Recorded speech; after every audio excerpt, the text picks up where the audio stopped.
Kalau sudah lengkap mulai lain tanya. Dari sini akan saya ambil mulai partisipasi. Partisipasi terhadap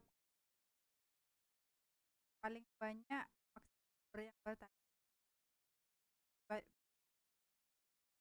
Bebas pertanyaan yang penting terkait. Kelompok 1 Fadi Khairu Rozina Yohana Kayak Mbak Jeki, Bu. ya sekali namanya Yohana Novita Mario. Lain nanti boleh bertanya kepada kelompok 1. Boleh apa aja contohnya apa aja. Saya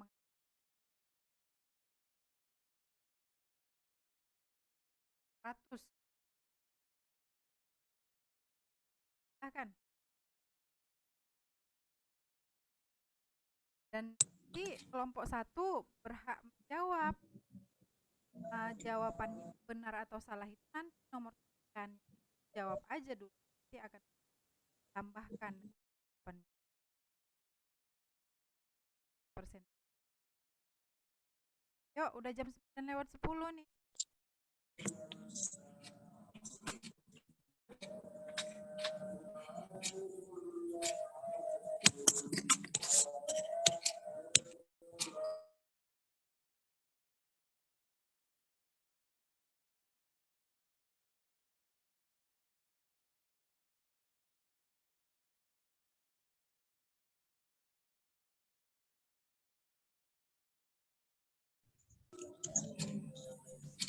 Selamat malam semuanya. Kami dari kelompok 1 akan mempresentasikan tentang ejaan bahasa Indonesia.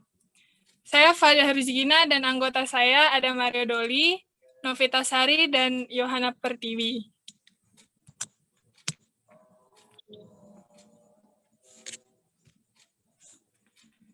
Mario bisa di pengertian ejaan. Dalam penulisan bahasa Indonesia, tentu ejaan sangatlah penting untuk diperhatikan. Dalam Kamus Besar Bahasa Indonesia atau KBBI, ejaan adalah kaidah cara menggambarkan bunyi-bunyi atau kata, kalimat, dan sebagainya dalam bentuk tulisan atau huruf-huruf serta penggunaan tanda baca.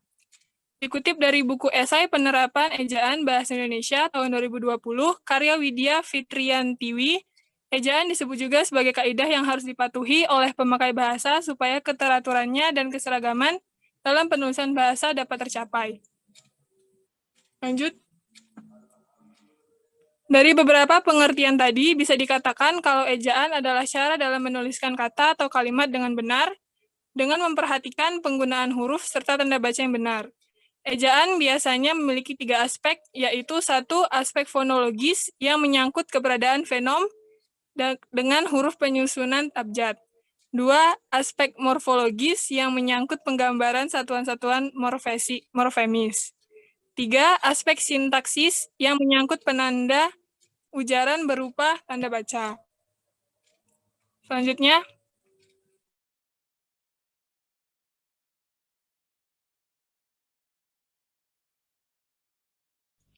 saya akan membacakan mengenai sejarah ejaan. Kita ketahui bahwa beberapa ratus tahun yang lalu, bahasa Indonesia belum disebut dengan bahasa Indonesia, tetapi disebut dengan bahasa Melayu. Masa kerajaan Sriwijaya ada beberapa prasasti yang bertuliskan bahasa Melayu kuno dengan memakai huruf Pallawa atau India yang banyak dipengaruhi bahasa Sanskerta. Seperti juga halnya bahasa Jawa kuno. Jadi bahasa pada waktu itu belum menggunakan huruf Latin. Bahasa Melayu kuno ini kemudian berkembang dengan berbagai tempat di Indonesia, terutama pada masa Hindu dan masa awal kedatangan Islam pada abad ke-13, yaitu pedagang-pedagang Melayu yang berkeliling di Indonesia memakai bahasa Melayu sebagai lingua franca, yakni bahasa komunikasi dalam perdagangan, pengajaran agama, serta hubungan antar negara dan dalam bidang ekonomi dan politik. Lingua franca ini secara merata berkembang di kota-kota pelabuhan yang menjadi pusat lalu lintas perdagangan. Bahasa Melayu ini mengalami pula penulisannya dengan huruf Arab yang juga berkembang menjadi huruf Arab Melayu. Banyak karya sastra dan buku agama yang ditulis dengan huruf Arab Melayu. Huruf ini juga dijadikan sebagai ejaan resmi bahasa Melayu sebelum mulai menggunakan huruf Latin atau huruf Romawi untuk penulisan bahasa Melayu. Walaupun masih secara sangat terbatas ya, masih secara terbatas.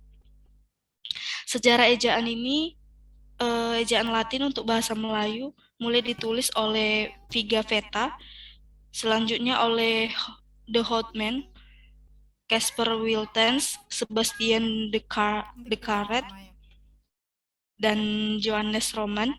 Setelah 3 abad kemudian, ejaan ini baru mendapat perhatian dengan ditetapkannya ejaan dari Pan Pujisen pada tahun 1901.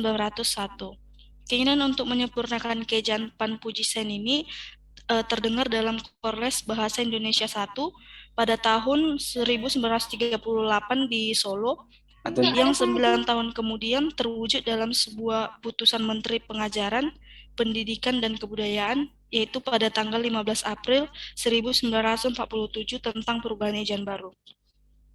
Ejaan Pan Pujisen pada 1901 dan Sewendi pada 1947. Yang dahulunya disebut Boekoe menjadi buku, Ma'elum jadi maklum, Adil jadi adil, mulai tetap mulai, masalah tetap masalah, Tidae jadi tidak, Pendae jadi pendek. Perubahan bahasa Indonesia ini berlaku sejak ditetapkan pada tahun 1947, waktu perubahan ejaan itu ditetapkan rakyat Indonesia sedang berjuang menentang kembalinya penjajahan Belanda. Penggunaan ejaan 1947 ini lebih dikenal sebagai ejaan Sewandi atau ejaan Republik. Sebenarnya memancing reaksi yang muncul setelah pemulihan kedaulatan pada tahun 1949. Reaksi ini kemudian melahirkan ide untuk mengadakan perubahan ejaan lagi dengan berbagai pertimbangan mulai mengenai sejumlah kekurangan.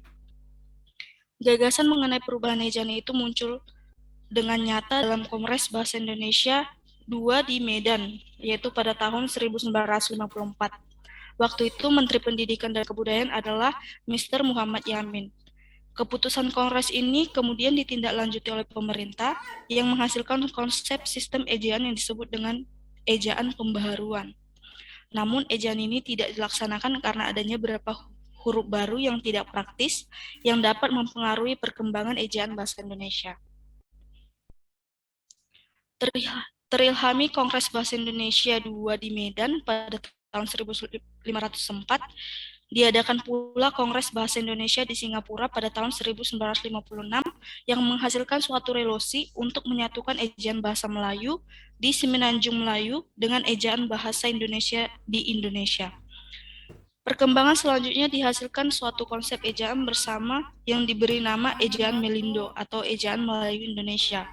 Namun rencana untuk meresmikan ejaan ini pada tahun 1962 mengalami kegagalan karena adanya konfrontasi antara Indonesia dan Malaysia beberapa tahun kemudian. 66 Lembaga Bahasa dan Kesusastraan atau LBK membentuk sebuah panitia yang diketahui oleh Anton Muhammad Meiliono dan mengusulkan konsep baru sebagai ganti konsep Melindo. Pada tahun 1972, setelah melalui beberapa kali seminar, akhirnya konsep LBK ini menjadi konsep bersama Indonesia-Malaysia yang harusnya menjadi sistem ejaan baru yang disebut dengan ejaan yang disempurnakan atau EYD. Kalau kita beranalogi dengan ejaan Van Pujesen dan ejaan Sewandi, EYD dapat disebut dengan ejaan Masuri, karena pada waktu itu sebagai Menteri Kebudayaan Perjuangan EYD sampai diresmikan oleh Presiden.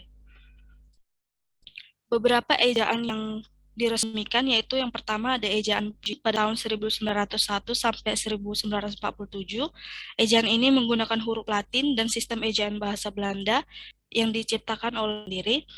Lalu pada ejaan Republik atau ejaan sendiri pada tahun 1947 sampai 1956, pemerintah berkeinginan untuk menyempurnakan ejaan Pujiisen dengan menghasilkan ketentuan ejaan yang baru yang disebut dengan ejaan